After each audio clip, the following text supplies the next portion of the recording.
Afternoon, Saints fan, and what a beautiful afternoon it is today on Thursday. On a bye week, so unfortunately, not a lot of actual football to talk about with the Saints for week 12. But that's going to ramp up starting next week, going into week 13. We're in a hugely important game against the Rams at home. So, kind of want to take this opportunity, and we touched on this a little bit on I believe it was a post game show or a live show. I can't remember which, couple of weeks ago, which is the salary cap dilemma that's approaching, while it is nowhere near as bad as it was, and I think some people have already forgotten, like we were 140, 150 million, I think, over. It was twice as much as we are now going into 2024. But it's still not good. Not that bad, but it's still not that good. So I think it's important right now to look at it because there's some things going on that they can start in 2024. I think they should. You saw them on the thumbnail. There's three players. I think it's really, really important that they're going to play the keys, that how this is all going to play out, because regardless of what's going to go on in the front office or the head coach or whatever, we have a double roster problem. One, we have some declining players. And let me define my term when I say declining players. I'm not saying they suck. What I'm saying is they're getting to the point in age where, and the second part is, we overpaid them or gave them bad contracts from the club's point of view, not from the player, because they got paid good money. But the combination of those two things, their production, they're getting up at the age point where even if they're still a really good football player, they're coming down the backside of their career, and at some point that bell curve is going down. Problem is the contract they have, the production you're expecting is at least level in some cases, or still paying them like they were on the way up before it comes back down. It's an accumulated problem because what you wind up with is talent that, while so good, may start having some injury problems, may start losing a step, may not be able to take 100% snaps during a game to try to get 17 games out of them, et cetera, et cetera, et cetera, which means you're relying on younger players. Well, they're holding so much of the salary, and in some cases, it's their dead money, which is the cash you've already paid them in previous years, that the cap hit is getting spread out among later years. You can't bring in the depth you need, or you can't go sign that free agent you need, or a free agent you need that you'd like to keep. In the case of probably Chase Young, possibly Chase Young, we'll see. You had to kind of put him on a 1-year prove it deal. And right now, if you wanted to extend him as we speak, you really don't have the means to do so. So, some ground rules here, because I'm going to pull up over the cap and we'll just play with it a little bit, because I think it's important for Saints fans to know and understand it's not as bad as it was, because a lot of times I'm not media type, I'm commentary type. But some of the media type, this is a talking point for them, and sometimes I think they miss the forest for the trees, either by choice, so they can kind of rant, rave, turn red in the face, have a vein pop out, or they just don't quite get all the nuances and understand what's going on in a very complicated situation. And to be fair, I don't either. But this is more of an overview, so to speak, to the best of my ability. And I'm getting knowledge now, and in several points while we kind of do when we go through the over the cap stuff. I don't know everything. I know it's more like a framework that I think you can work in. But the guys doing this in the Saints front office are some of the probably best in the world, you could say, at figuring this stuff out. So as long as the framework's kind of right with the rules and everything, the methods I'm using to do it may not be right, but I think it's more of a concept thing, and they would know. I'll give you the best example I can, because it was just recent. When we traded Marshawn Lattimore, I couldn't understand how we were going to make a trade that had so much dead money on it and actually give us cap space. Turns out I cannot give you a definition of this. I can't explain how it works. Guy Hartley can for sure because he's the one that did it. But there was looks like 3 option years in that contract would totaled out to somewhere around $18 million that was showing up as our dead money that we hadn't actually paid him cash for. When we traded him to Washington, that those options and that what was kind of showing up as dead money went with. That's now on Washington books and off of ours. And when I hats off to Kat Terrell, she's the one after the trade happened that tweeted that out and kind of explained it. And she did a better job of explaining it than I just did. But that's the framework concept, basically what happened. I went, oh, okay. Yeah, I can see how that works. I cannot structure this to do that. I just know it can be done. So very basic framework. And before we get started, a refresher course on this because I had to remind myself of a couple of these. If we can somehow maintain that uh, $4 million under the cap for 2024 all the way past week 18, that would be a credit, which would apply to 2025, which is the next thing. This line that 276 is an estimated or projected salary cap right now. 2-3 weeks, a month ago, whenever the last time we looked at that number was actually 277, which means somewhere along the line, whoever's projecting this, and it's based on revenue for 2024, projected, the revenue may not come in as high as we thought, and they kicked it down $1 million. That's one thing that, and I wasn't keeping an eye on it earlier, but as we get closer to the end of the 2024 season, that's when you kind of keep an eye on their projections. All we really care about is that number starts going up, because the more it goes up, the better it is for us, and not going down, because as it goes down, this will turn into more and more of a nightmare situation. This is the one when I was talking about some of the media, the way they explain stuff. For instance, prior to this year, we designated Jameis Winston and Michael Thomas as our post June 1st cuts. What a post June 1st cut does, and they'll explain this part, is their dead money is split between the current year and the next year. So right now they're roughly half, give or take, of each of their remaining dead money hit the salary cap this year in 2024. The remainder is going to hit in 2025. If you cut them before June 1st, or they leave, they retire, whatever it may be, trade them, you take the whole number right then and there. The caveat to this is, even though technically they're not on your roster, technically you're letting the league and everybody know we're taking half their dead money in the current year and the rest in the following year. That splitting of the money between the 2 years doesn't happen until June 2nd, post June 1st. So when you're figuring out how you're going to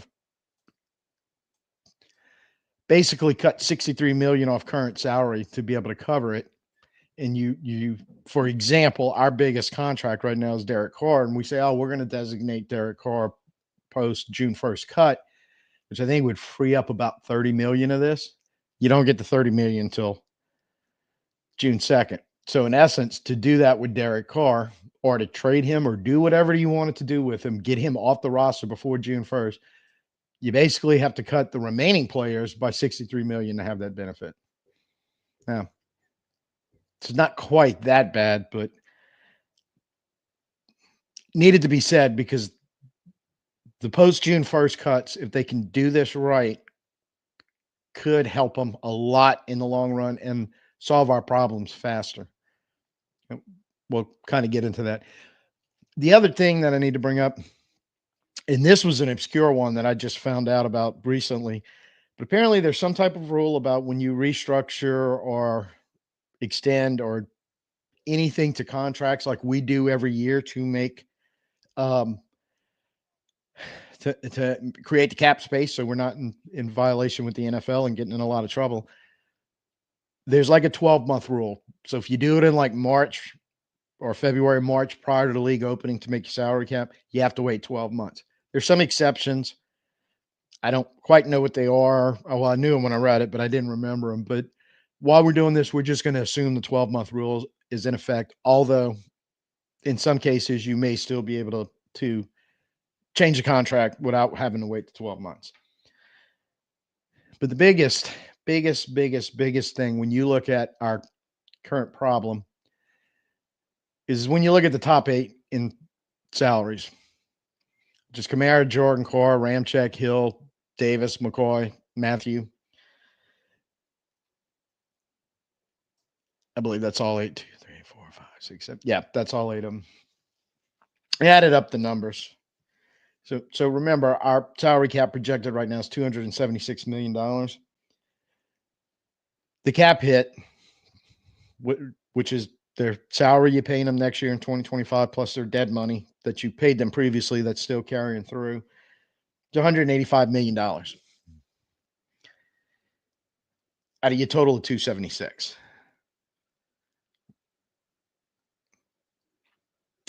That's a problem. And oddly enough, like we said earlier, the same scenario existed last year going into this part of the season and rolling it in from 2023 to 2024. It was way worse. And they managed to shave most of that down by pushing even more of it further back. They ate some last year, thankfully, but not enough that they still. So a lot of these guys had some deal reworks beginning of last year to move some money. Going to have to do it again. What's going to have to happen now is, and this is where it gets very tricky, you had some guys technically take pay cuts. And what we mean by that is they were owed $20 million salary in 2024. Well, when they did, they'll renegotiate. They cut it down to 10. And then they're making up that 10 in either some type of bonus or somewhere else on the back half. So they're still making the same amount of money. In fact, the Saints might have had to add a little bit to sweeten the deal to get them to agree to talk to it, to get them to agree to it. So they talked them into, well, we'll take 10 this year, but instead of giving us 10 on the back end, we want 12. Call it 2%, call it 2% interest or whatever. Pretty much what you're looking at having to do this year. So when I started thinking about who you're going to do this with, and I said, who's the 3 most important? The first one I came up with, and this is why I was asking who's the player you want to see most extended, you think that's most important, just as an abject. And got some of the younger guys like Rattler mentioned, Taysom obviously was mentioned, and I kind of agree with that one because I do have him second on my list, and a few others here and there. But nobody mentioned McCoy. Arguably, he's probably the best player on your team at age 27. He's in his prime. He's one of the best linemen in the league. He's definitely one of the best centers in the league. And you've already seen this year how losing him for a period of time is hurting what you're trying to do across that offensive line. And as I did said in a previous video, you're hoping he stabilizes and those young guys around him or younger guys show you something where we can confidently say, these are pretty much all in the contract for next year. Hey, these are the 5 starters we're going to carry into 2025, and let's see where it takes us. And of all the problems you have on your team, if you can get that to the point where it's going to be something that has a chance to succeed and a chance to develop and get better, more importantly, you got to do it. So looking at McCoy, and the other thing is, I really think he doesn't have a 12-month rule going right now. You could in any time extend his contract, but I think as probably your best player in his prime right now, I think you can safely say that, considering he's 3 years under 30. It would be a goodwill for everybody involved if you notice, it's probably done this once already because his base salary is 1.1 million. This is all the prorated bonuses. That's all basically the dead money, the previous cash that they paid out in signing bonuses that got divided up and pushed to later years. But you got to get this number down because you can. It's 9.6.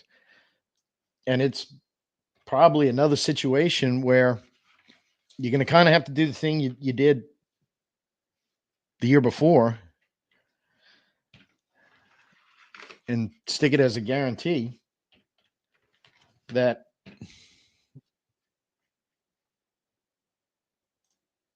you shave just roughly 9 million off that cap number.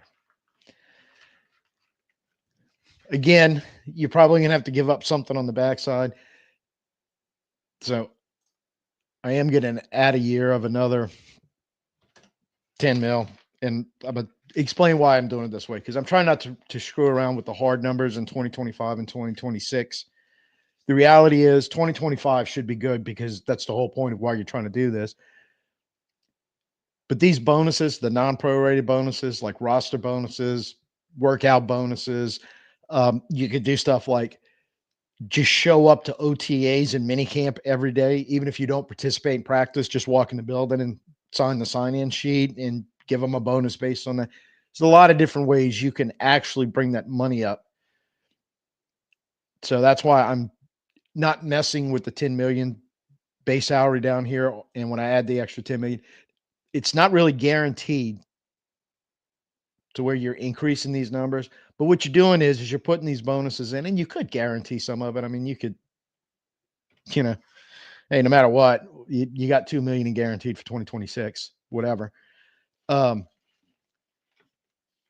you're basically doing is you're letting the player know he still has security.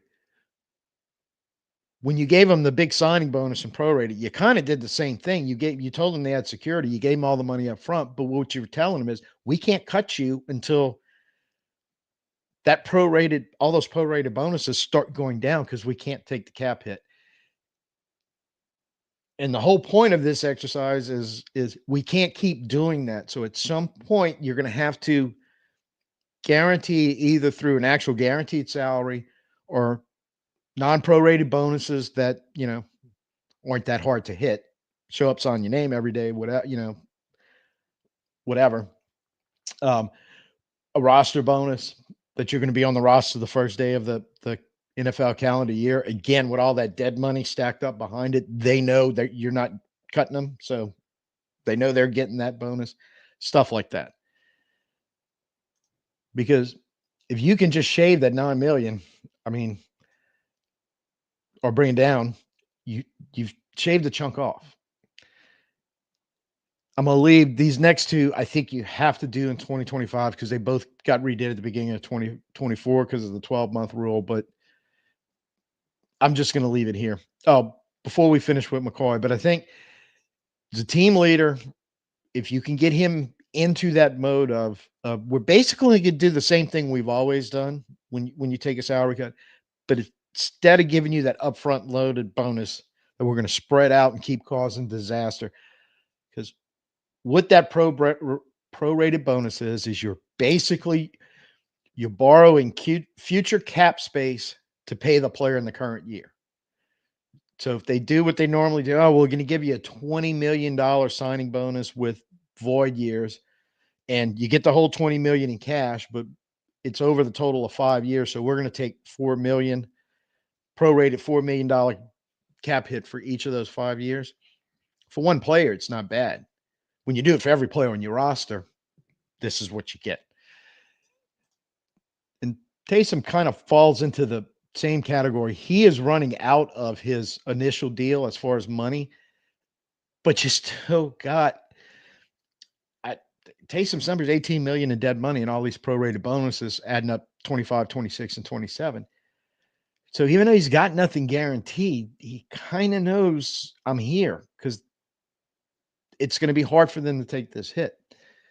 Life's going to be a lot harder. And I think once again, they kind of figured his money in 2024 to drop that base to 1.2. So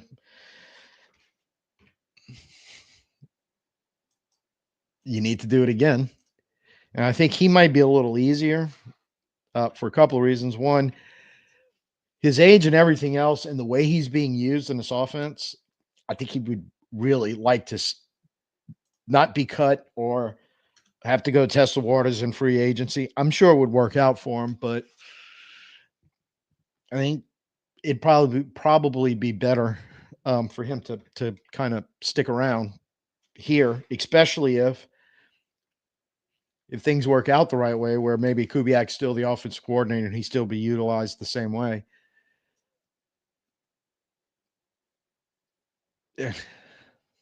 You cut his base, you give him a little guarantee on the back end. I'm just throwing a number in there to throw a number.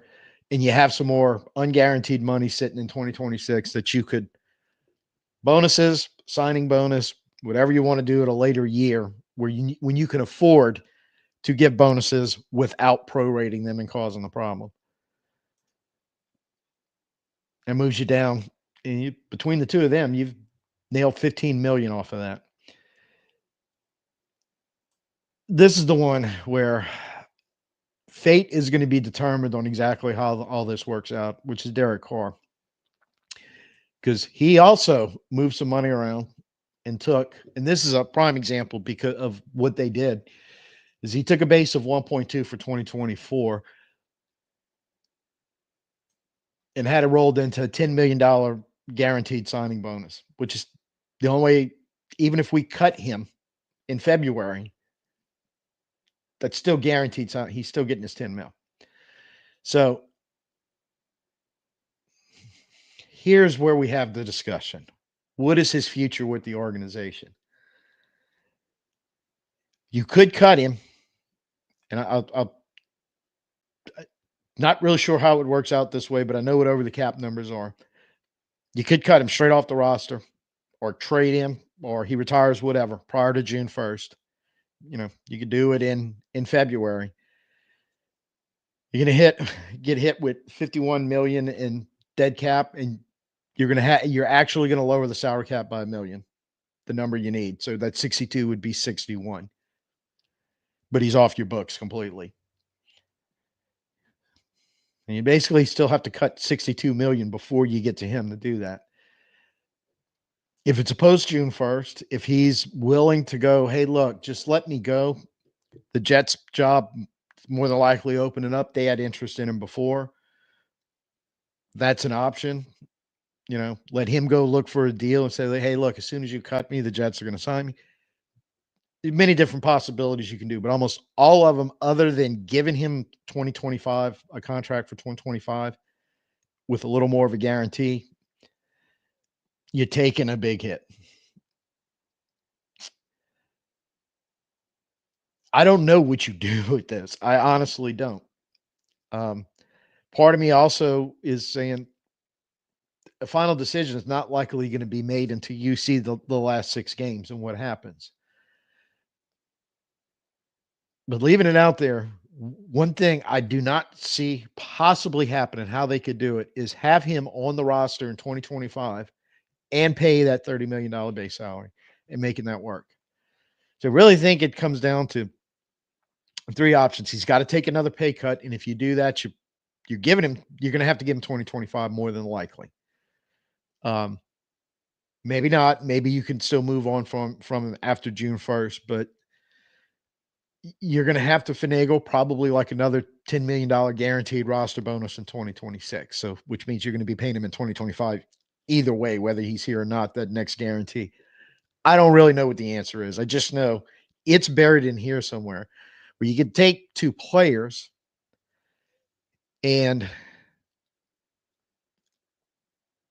knock it down. I forgot what the total number is.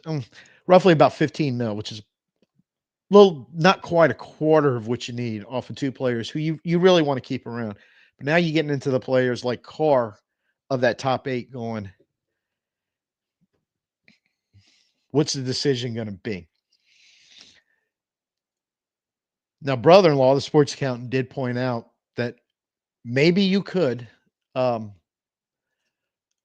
him into just taking as salary that 10 million guarantee that's coming to him.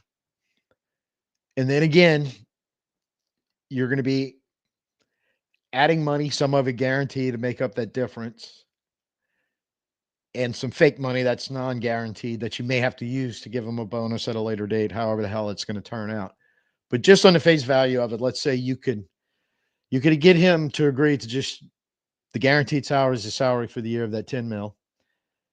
whatever candy you want to put on the back of it that is not going to mess with you in 2025 or hopefully not in 2026. Because here's the second problem. You definitely can't have him on the roster for 50 million. Let's just say you could work this out with him where he's going to go, a bridge year. Yeah, I'll play one more in 20. Let's see how it works out. If you do that, you're kind of giving up on bringing in a young quarterback in 20 off the draft, which may not be a bad thing. And you're probably leaving Rattler and Hayner hanging in the wind a little bit again, as far as are they going to be developed more to one-day B starters, or are they going to have to go to another team to do it? But let's just say it works out magically where you can do this with the option of maybe moving on from them. 3 guys, you're under halfway, and that was the real reason why I picked these 3. But you pick these 3, you might be bringing them all back, and one definitely the first 2, I think you want to, but the third one, you, for lack of a better phrase, you might just be stuck with them in 2025, no matter what your intentions are to do at the quarterback position in the future.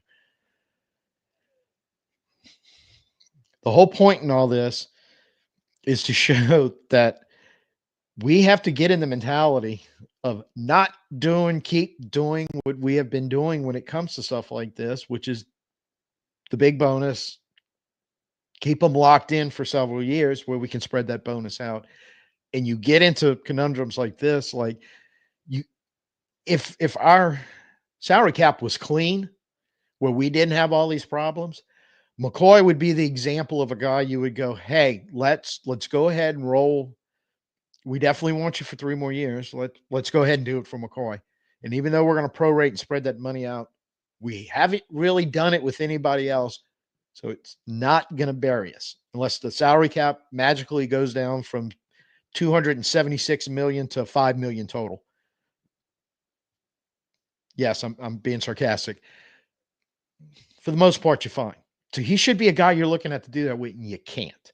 So now you're looking at him going, we need to keep him around for a few more years. How do we do it? And you basically have to ask him, one of the best centers in the league, a guy that probably, if he's not on our roster, if he'd walk out as a free agent, you're looking at most of the numbers on his contract, he'd probably get it somewhere for the next 3 years. I can almost guarantee that. The second thing is we need to learn from 2 lessons in the last 4 years, both of which were salary cap issues. And the lesson is when it comes to doing these salaries, they have to learn to plan for the best, but prepare for the worst. Because the first thing that happened, well documented, we're not going to talk about it, but I'm sure you know what it is. I'm just going to mention it just in case somebody missed some of our earlier shows where we discussed it. You had the pandemic in 2020 and you had Drew Brees retiring. So you revenues went down, the salary cap went down in 2021, and you had the double whammy of all of Drew's dead money from all the prorated bonuses getting stacked up that when he retired hit your books. And we still kept doing it. The second thing is Ramchek's salary on paper looked like, hey, we've locked down, sort of like we're talking about McCoy. Hey, we've locked down our right tackle for the next 3 or 4 years. By the time he starts to become a declining player, the contract will be declining. We'll make a decision from there. Fortunately, he winds up with degenerative knee issues. That's forcing him to retire right now. And you were stuck. And then what you ended up having to do was get him to renegotiate and not retire last year. Renegotiate, get it down so he can retire this year. And whether he does it post June 1st or pre June 1st or post June 1st, it's a cap savings for us. Either way, it's whether we want to take it in 2024 or do we want to split it between 2024 and 2025 with a post June 1st. You got to keep yourself out of that. The easiest way to keep yourself out of that is if something bad like that happens, you have the ability to go, man, this sucks. Sorry, you have to retire. But we don't have to sign you to basically a bogus contract that we know we're going to IR you for the whole year. You're never going to step foot on a practice field, which he hasn't. much less play a game, which I think he's on the sideline, but that's it. And you probably won't ever be able to do that again because I'm pretty sure the NFL knows what's going on. They're probably not too happy about it. And don't be surprised if some future rule pops up to prevent a team from doing that in some kind of way. But you got by with it. Again, another thing you probably can't do again. So I don't know exactly. I've played with it. I can do a lot of stuff. Getting into 2025, it's that's where it gets tricky because just about everybody else, uh, 12-month rule, Alvin just re-signed his deal, so I'm pretty sure that's set in stone, and you really can't move on for him. Look at the hit you take, a negative 15 million. So if Alvin would have to retire at the beginning of next season, we're in big trouble. Or we'd have to try another ram check with him and hope the NFL doesn't finally say enough's enough. No, you can't do it. Um, I think Cam likely kind of knows this needs to change. I kind of think maybe those conversations between his camp and the front office have been had that he needs to take a pay cut. How, what shape or form it takes, I have no idea. Um, Demario, that was one. There's not a lot of wiggle room because 6.5 base, but he's got a chunk of guaranteed in. I think you can shave 1 million or two off of that number, and you might need to eventually. In Honey Badgers, the last one, and I skipped over Ranchak because one way or another, he's not going to be on the roster in 2025. And he's an interesting one because he said, saw the tweet the other day where he said he wanted to play one or two more years, rather. I'm sorry, which first one would be 2025, and the next one would be 2026. And I think you could pull a very similar deal where, look, you got to take the hit here. You might have to give him again some type of, we'll just put it in the guarantee there, but that 6 million gets moved. Most of it is not that much. Um, most of it is all of it basically. Even if you have to throw another million guarantee on him, um, most or all of it is unguaranteed money. So it's on your books, but when you move on from him, it's not going to really hurt you any more than, well, I would really wouldn't hurt you at all if it's all completely unguaranteed. And by that time, you've walked that prorated hit down a lot, so you can eat that 3 million as opposed to eating if he retires this year, where you're eating. What was his total number? Upwards of 12 million. Big, huge difference. So, and one final thing: if you do go here and get in 2025 and scroll down here, when you get out the big money, you can find some easy cuts. He's one, and here's two guys right here that, and Saunders and Moreau. If you cut them outright, you got to replace them on your roster. It's gonna be a crapshoot. If you can do it with somebody cheaper, you save you save money, or they're at a position where you could leverage them into taking some type of pay cut to remain on the roster, or actually you'd probably ask them first, and if they said yes, you do it, and if they said no, then you could possibly leverage them. But in the greater scheme of things, if you had to cut them, you got to cut them. JT Gray is down there on that list as much as special teamer. He's going to be 30, over 2.5 million towards your cap number. Going in the shape we're in, just don't know if we can pay that.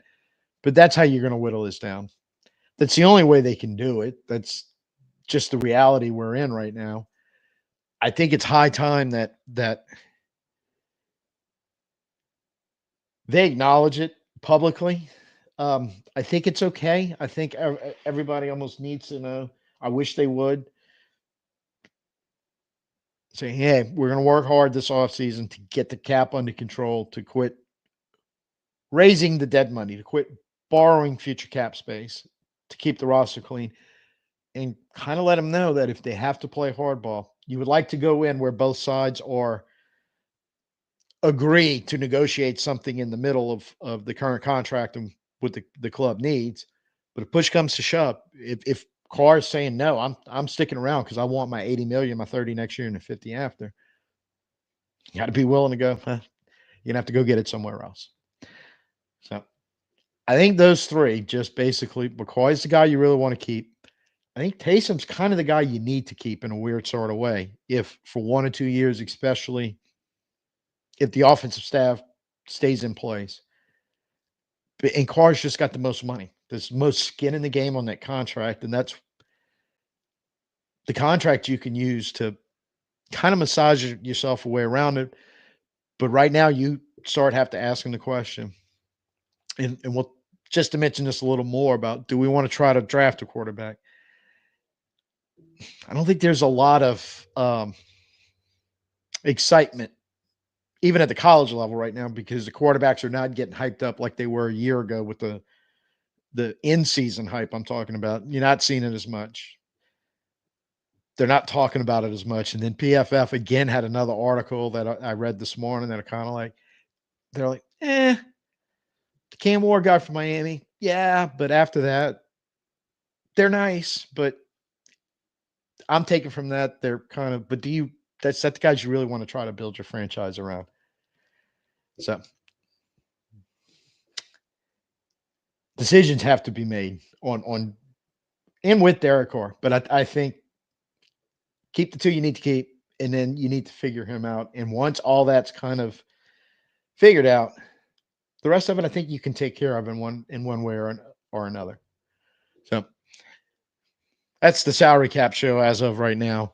What I'm really hoping is sometime after our season ends and some of this kind of starts kicking off, and we have a better idea of where the salary cap number is actually going to be, and again, hopefully projected to start trending up, to revisit on this. And if they can do any of these contracts, including extensions, because I'm not even messing with trying to keep Chase Young in the building or having to extend Olave, Shaheed, Adebo, Taylor, any of the other young guys that are basically not very expensive on contracts right now, but you're probably gonna have to pay him to keep them around at some point.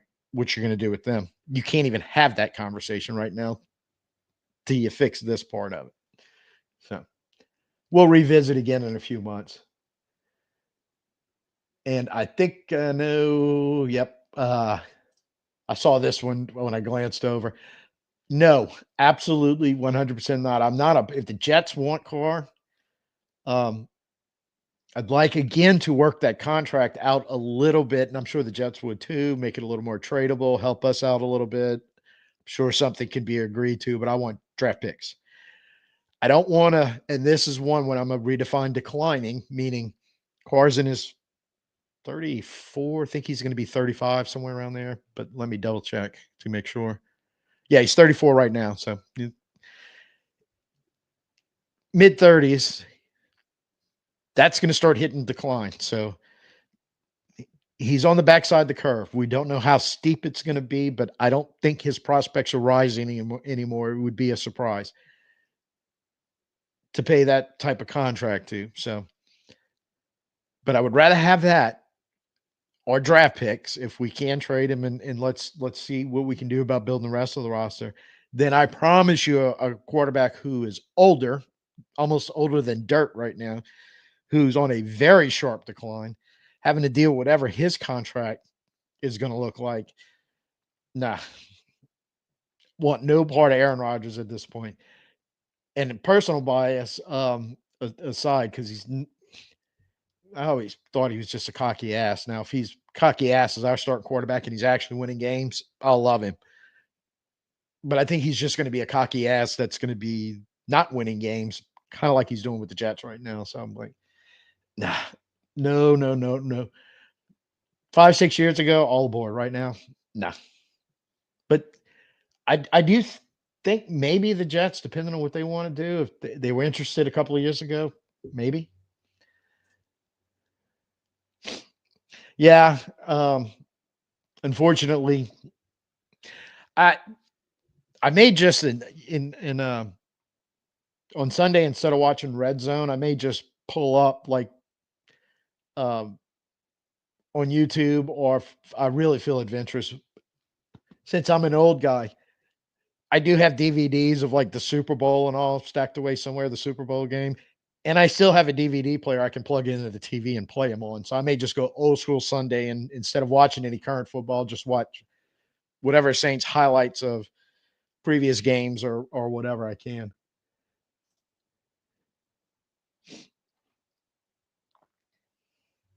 Yeah, no, absolutely. It's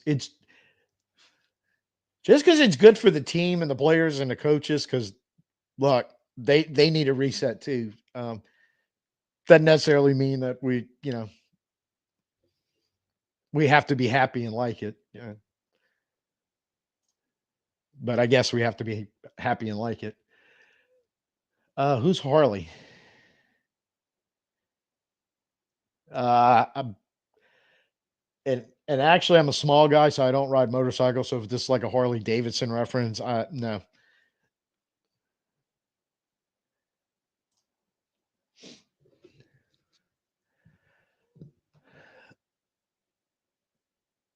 Assuming you mean mess this up, yeah. I mean, we could kind of have that conversation a little bit. That I'll put it to you this way: 2 game sample. I mean, that's not even really a fifth of a season now at 17 games, but um, just the difference, and not necessarily in the play, because we still had some bad play, but we had some really good stuff, and we didn't fold. And he said it: keep fighting. You finish strong in the fourth quarter, and I don't want to hear the excuse about Cleveland being a bad team. They are. I'm still not convinced we're not a bad team. We'll find out more over the next 6 weeks. But I do know Carolina's a bad team, and they beat our ass. That forced DA's firing. And I think we at least avoided that, because the attitude, the culture, and everything, all the stuff we've been bitching about for weeks, at least temporarily, has a change, and it's affecting the team. So the more that keeps getting a little more on a positive side, and you see some correctable stuff, you see some changes, hell, changes in the X's and O's too, and you got the same guys basically running both sides of the ball. I mean, I still question. We saw nothing like Kubiak has called, especially the last game, in the previous weeks. Do we give him the benefit of the doubt that now this was the injuries and all that other stuff, and now they're all kind of back together, and he's able to do that? Or do you want to question if maybe the head coach, for some reason, is telling him to dial it down? I don't know. And we'll probably never know, because if it's if it was that, nobody's ever going to admit it. But weird. It just weird. And how much of his influence was negative, and how far did it reach exactly, is a question we'll probably never get answered, but it's one I've been asking a lot lately over the last 2 weeks. Yeah, I said no. No, no. Don't want any part of Aaron Rodgers. Um, you may have to rewind about 5 minutes or so to catch up on that. I plan on it, but beyond that, no, I don't know. But I do know this: if they keep doing what they're doing, whether I'm here or not in 2029, they're going to be so far buried because of dead money behind the cap that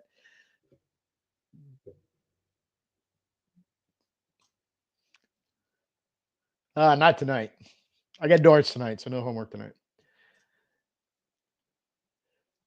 Just my nickname for the brother-in-law, because he by trade was a CPA and worked in corporate accounting for a long, long time. So I just started calling him, like when we were doing the salary cap stuff, where we go over this um, over the cap, and we start looking at stuff. I'm like, oh yeah, I'm getting audited by the sports accountant, which I actually start sending him texts now. I sent him one the other day trying to make sure I kind of had a grasp of what was going on here, what we were just talking about, going, hey, I need an audit. And he came back, he said, yeah, I think you're good.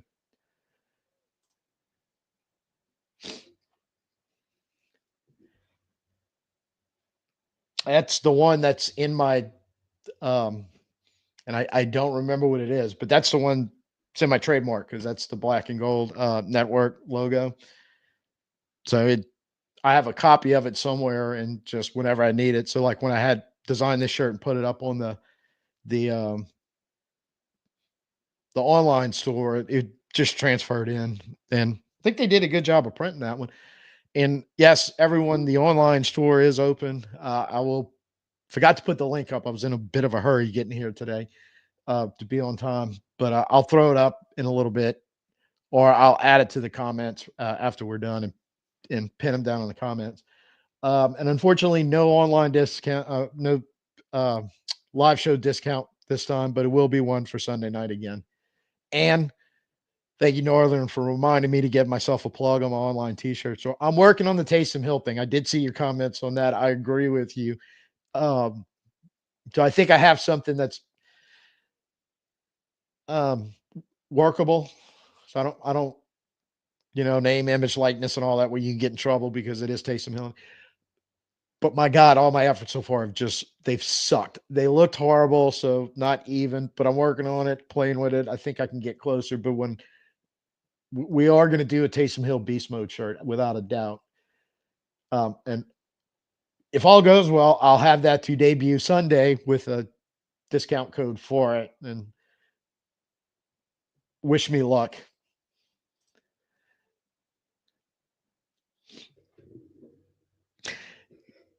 You, there's no reason to get rid of McCoy, even if you are rebuilding. Why would you want to do that? Why?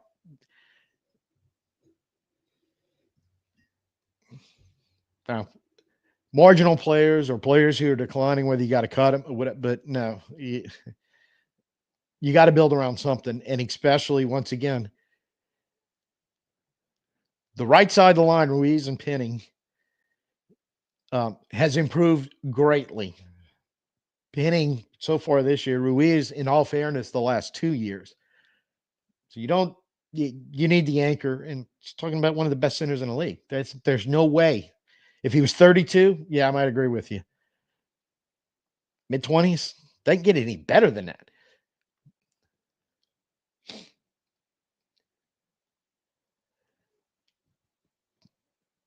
It doesn't matter.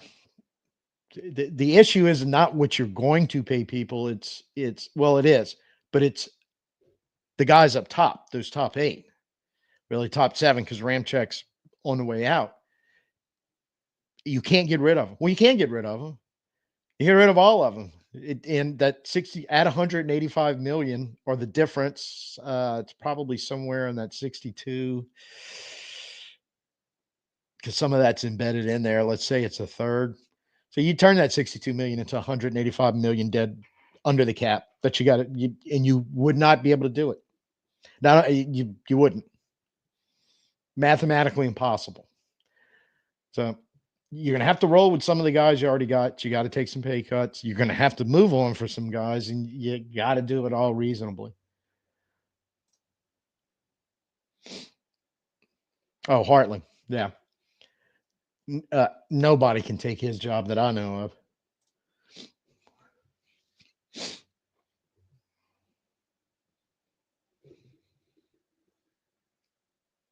Because you want to be bad for longer. So what if it takes you 8 years to find another center to replace him? You keep him around, then at least once he's gone in 5 years.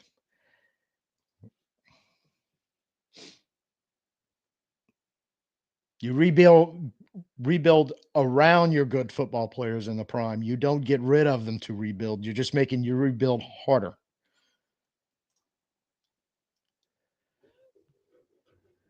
Um, you don't fix your cap problem, you're not going to be active very much in free agency. I think there's really two conversations to talk about here in the D line. Again, this based on some PFF articles right now and subject to change, because what we saw it last year, let's take the quarterbacks as an example. Obviously, at this point of last season, all the hype was basically on the Heisman. You were talking Daniels, um, Nix, and Penix. But then the playoffs rolled around, and McCarthy got his name solidly in it. And before he got hurt this year, it looks like, yeah, he at least looked pretty decent to start with. He, wasn't something there to work with. So you had all that hype, and then it just got more in the pre-draft process, the combine, the pro days, and all leading up to the draft. This year, there's none of that from even PFF. It's just like it's like kind of Cam Ward, but everybody else is like, there's probably going to be some good quarterbacks in there, but you're not as sure as the group, I guess, is what I'm trying to say. As you were like this time last year, like no, there's going to be some good quarterbacks. We didn't even mention Caleb Williams. There's going to be some good talented quarterbacks in there. Just trying to figure out who goes where and who's the best, et cetera, et cetera, et cetera. But you're probably still going to wind up with a decent quarterback out of that top 5 or so. There isn't that feeling right now. However, on the defensive line, there seems to be a real feeling. Same guys are going, oh man, there's some even on the interior. I don't think they're as bullish on the edge, but I don't think they're like, I think there's some talent in the edge. So that may be the option of using some of these draft picks. And the thing is, if you remember 2021, I think 2022, somewhere there, because that's the year you had like in a weird sort of way. You had Tyree Wilson, the Raiders took him. Van Ness went to Green Bay. Um, was that Jalen Carter's draft? I can't remember. But anyway, you had a lot of edge and some defensive linemen taken in that first round, and some of them were pretty good. But if you look around the league, it was a hugely deep group, like you're talking about on the D line as a whole, some on the edge and some in the interior. You know, Kobe Turner, who we're about ready to play against the Rams, it's mid round pick, man. He's pretty good, you know. Um, so I think they're kind of implying it's a draft like that. Yeah, there'll be some guys on the top end, and like I said, a lot of those guys like Van Ness and Wilson, they're not really doing anything. It's Herbig was one of them. Highsmith keeps getting hurt for Pittsburgh, and he keeps rolling out in Highsmith's edge spot, and I'm wondering why they're keeping Highsmith the way that young man's playing. So I think to your point, I think you can do some damage in there. You may have to work it a little bit, like a Kobe Turner, and getting day 2 pick or something like that, but come out with something that can help you. And the interesting thing in that is, a lot of the interior that you're using right now in Saunders and Shepard. Saunders is going to be 30. Shepard, I don't think he's quite that old, but he's kind of getting up there too. So declining players, maybe a little bit, that could be an option. Poking around in the draft. Yeah, that's true too. And they seem to be caught. The only way that changes, Sports Scout and I were having this conversation the other night too, when we were talking about all this, is if the NFL, I know there's no such thing as collusion, but somehow magically all the safety salaries went down in a reset last year by not signing any of the top guys and letting them sit out there forever.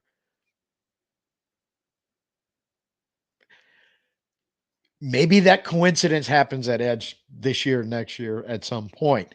But until that coincidence happens, it is I could not believe.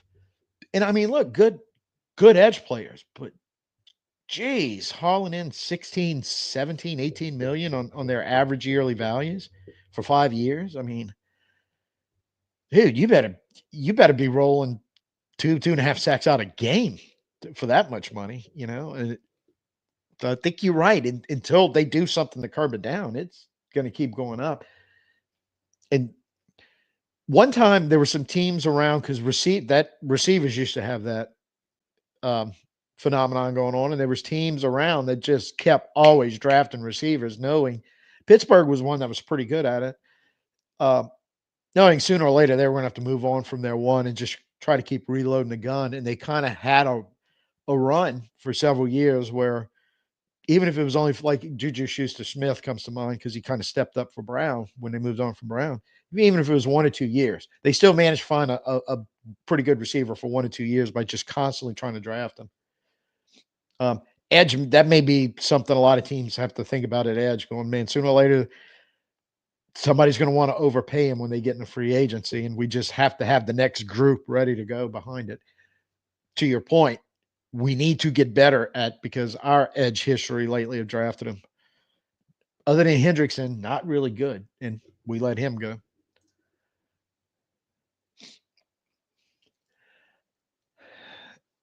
That's an interesting one. Okay, and I'm going to be honest a little bit on this. I didn't know if we were really getting too much Rizzy today. Um, just again, it's only 2 games. Now,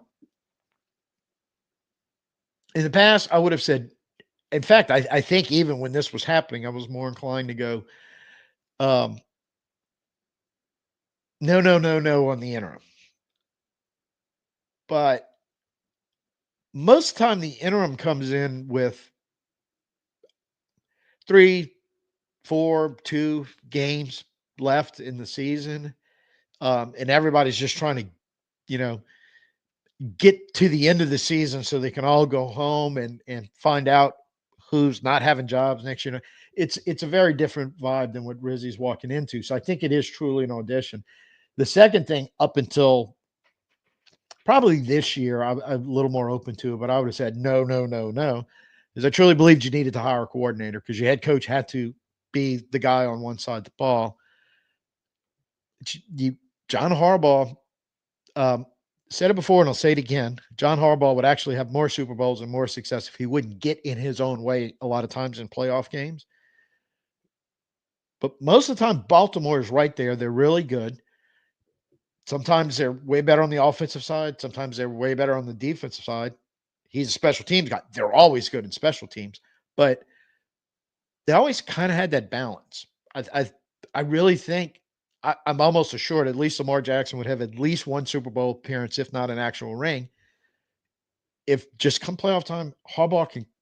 He's always been kind of the coach, it seems like, in the playoffs. He forgets what brought him to the dance. Like, and I don't remember what year it is, but he got to the dance basically, or into the playoffs, basically good defense, running the ball, using Lamar Jackson in the running game, RPOs, which Jackson's pretty good at. And I feel like they should run more, but the RPOs, the read option, hand it off to the running backs, play some defense, but pick your shots in the passing game.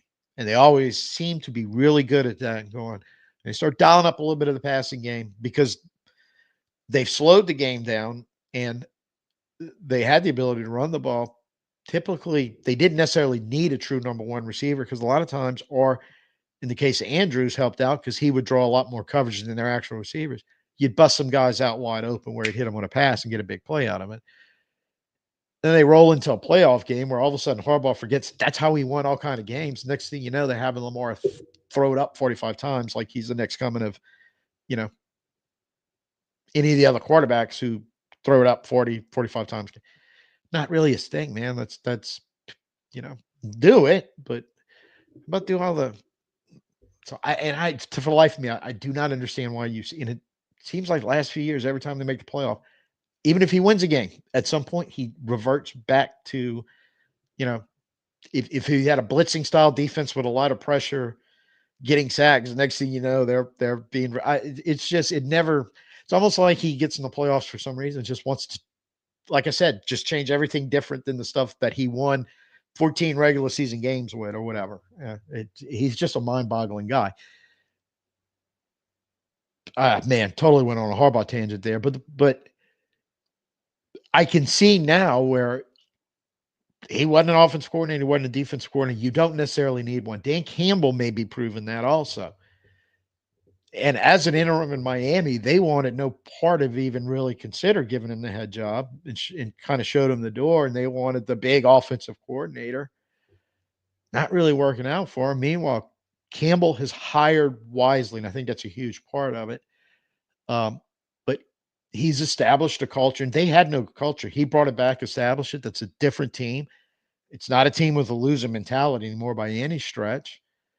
He's going to have to keep hiring good coordinators because eventually he's going to lose the ones he has. That's the way the NFL works. But I can see that if Rizzi and the remaining games plus the two he's already had can show that he can make good in-game decisions coaching wise. That's part of it too. And I think that's one of Dennis Allen's problems is I think sometimes he didn't even make a decision. He was just waiting for one of his coordinators to decide. I don't know. But I could see a path where it could turn out. And that's the downside of it. If you get would be 8 games he coached, and let's say 6-2 he finishes in that stretch. Are you really getting the real thing? Or are you getting an actual interim that just got a little half a season jump because he wasn't the guy before? But so the more success he has, the tougher it gets answering that question definitively.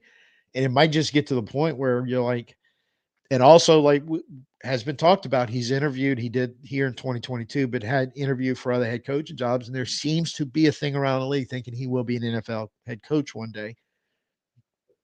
So you kind of factor that into it going, well, if he's that highly thought of, is he that good?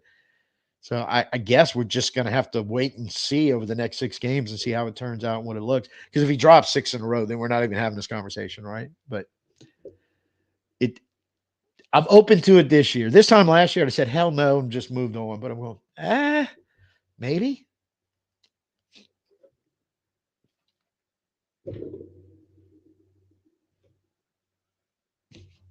A team with a great quarterback and great defensive ends that has 5 offensive linemen that can't block might disagree with you, but um, I think the most important thing, regardless of who's playing what, is have good ball players all over your roster because the NFL, you can still win games. Look around the league right now with some very dubious rosters, but I think long term, uh, what you're talking about, building a window where you can take 4, 5, 6 years to give yourself a legitimate shot to make it to Super Bowl and winning. Because ultimately, that's the whole reason why they're doing all this, or it should be. Some teams I question whether they think that way. Um, you get the good players in, and then at some point you may have to fill in the rest, fill in the blanks. Kansas City's kind of taken that approach lately. No, they are lucky. They got the best quarterback in the game right now, so it makes life a lot easier. Um, I would argue who's their if their defensive end's the second most important, who are their big defensive ends they won the last 2 Super Bowl with? Interior guy and Chris Jones, yeah. Big part of their defense. Some defensive backs back there that they've done a real good job of was the Darius Sneed. He's moved on. Trent McDuffie. Looks like rookie Chamari Connors is their new kind of big play guy back there. So they do a lot of stuff, but I think overall you have to have a solid roster. And best quarterback and the best defensive end in the NFL probably helps you win more games. But if you're damn terrible at every other position, could they win you enough games by themselves? I don't know.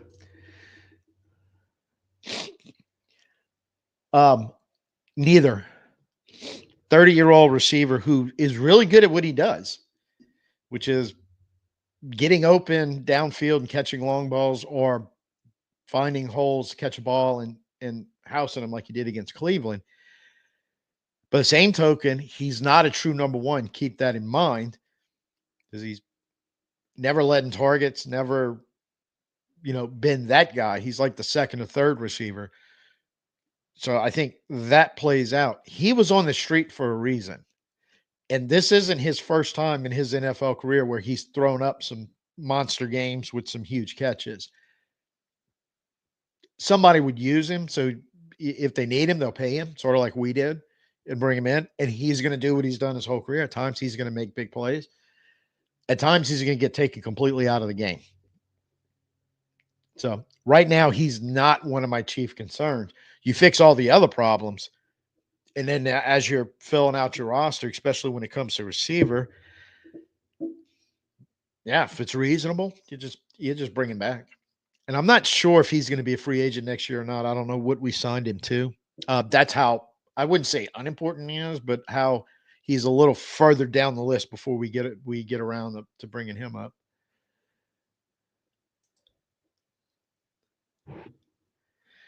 My feeling still on that is yes. Um,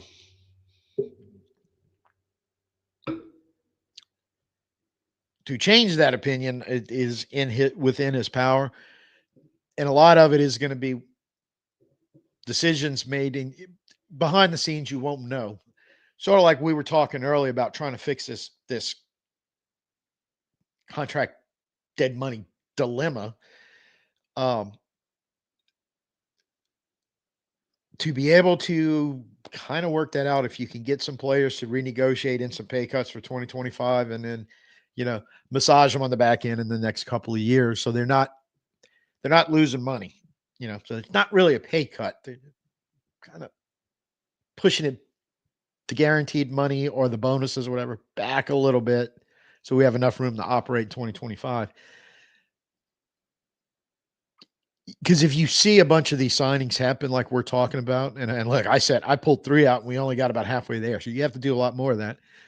But you kinda get it there, then I'd be a little more, like, open to that. Had to, if he didn't expressly have a part in it, he still had to approve, and he still had a part in it, if you know what I'm saying. It need a bunch of stuff like that. Then it would have to be, all right, what do if we get involved in free agency, if it goes really, really right for us and we have some money to go sign some players, how does that look? The problem is you don't really know the sum total of everything probably till getting about in the draft and then approaching next season. Because I thought they did a lot of things right this offseason, starting with trying to reset it a little bit and everything they did. And it didn't work out real well for us. So if you, and this is, I'm not going to know. Even some people know who like the quote unquote hot names are as GM or in the front office. If they're not working in the Saints front office, I really have no clue who they are. From like the Jets just fired their GM, and the only reason why I know it was Joe Douglas is because it said Jets fired GM Joe Doug. I didn't have a clue. So there are a few the guys around. So if there is that somebody who is the next guy, and they decide to make this an open, I just don't think they'll ever fire Mickey. I think they're going to retire him upward to a new position and open that spot for him. I, I think that's probably the way you're going to want to go. Um, no, he was just off camera, and he was here a minute ago because he was rubbing up against my leg. That's why, if y'all notice, did this at some point while I was talking. It's because he kind of caught me by surprise. But I have no idea where he bungled off to now. But this is definitely his nap time, so he's sleeping somewhere. I was probably making too much noise for him to go to sleep, so he went to another room.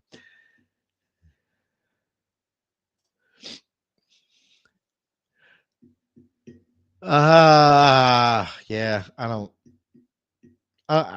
know if I want to retread coach, and I don't know if I want to retread GM. I want the look.